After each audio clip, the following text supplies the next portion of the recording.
भर्खरै मात्र यो इलामको माई खोला र गोदक जोड्ने पुलको अलिक तलतिर खोलाको बगर भित्तामा चाहिँ यहाँबाट शिला निस्क्यो भनेर चाहिँ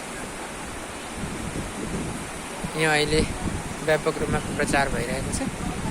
म पनि यसो हेर्न झरेको थिएँ।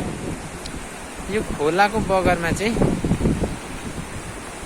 यहाँ आउने जाने मान्छेहरू पनि अलिअलि छ। अनि खोलाको यही बगरमा चाहिँ एउटा ढुङ्गा निस्केको छ। त्यहाँ बारबेर गरेर यसो मान्छेहरूले हेर्दैछ। यो चाहिँ खोलाको किनारमा जहाँसम्म चाहिँ लाग्छ मलाई। अब तपाईँहरूको के लाग्छ कमेन्ट है। अब त्यो सपनामा त मान्छेले विभिन्नै देख्छ। देख्नु चाहिँ सपनामा देखेको कुराहरू कति पुग्छ कति पुग्दैन।